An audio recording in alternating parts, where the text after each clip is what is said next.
Good afternoon. My name is Judge Van Cise, and this is the second presentation of an explanation of the proposed amendments to the bylaws of the golf club.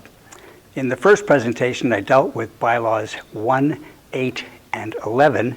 Today, I propose to deal with bylaws 10 and 12. Article 10 deals with equity memberships, and it specifically deals with the situation where an owner of residential property in Eagle Creek acquires a second residential property without having sold the first residential property. Ordinarily, that would require the purchase of a second equity membership.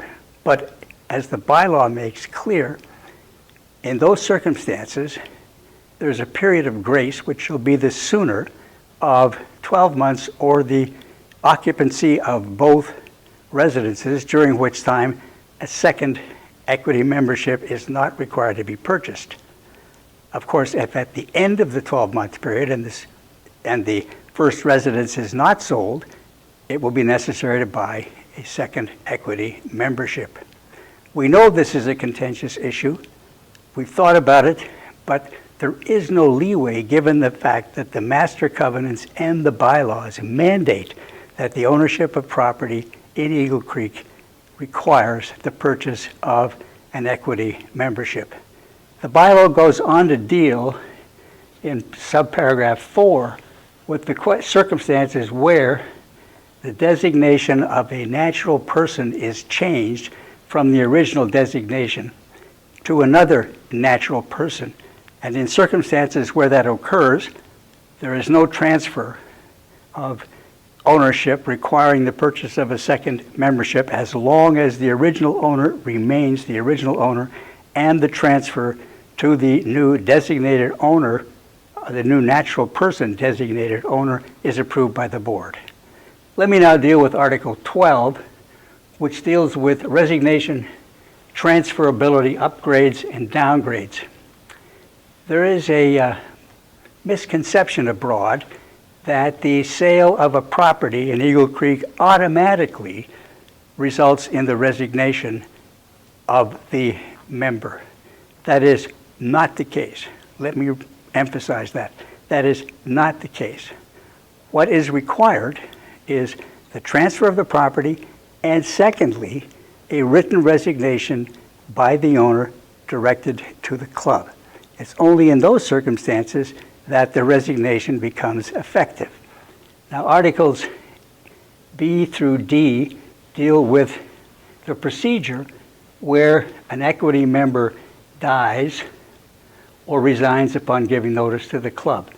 The effective date is the date of the receipt of the resignation, and the consequences of the resignation provide that dues and capital fees not paid are continued to be owing. In circumstances where they've been paid up, then there would be a pro rata refund. The section goes on to deal with the transfer of membership in subparagraph 2, as you can see. And except as provided in subparagraphs B and C, equity memberships are not transferred. If a member dies, leaving a surviving spouse, then the membership is automatically transferred to the surviving spouse, unless the member has bequeathed the membership to a member of his family. In those circumstances, the membership automatically goes to the member of the family who has been designated in the will as the recipient of the membership. That member, of course, must be approved by the board. Upgrades and downgrades are provided for in subparagraph 3, and they deal with a situation where a member wishes to upgrade or downgrade from one class of membership to another. For example, if one wanted to move from a social membership to a golf membership, and if there was an availability of a golf membership, then that person could, upon application, move from the one to the other upon payment of the fee, in this case, the payment of the difference of between $25,000 and $45,000.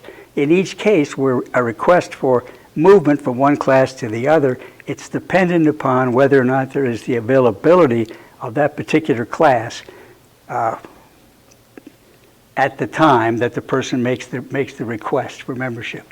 Let me reiterate that what we're doing with these proposed amendments is simply to bring in line the bylaws with the current practices of the board. We're not in any way changing what in fact is being done at the present time. We will post these proposed amendments on the website and send an email to all equity members indicating the original bylaw, the proposed changes, and the reason for those changes in due course. Thanks for your attention.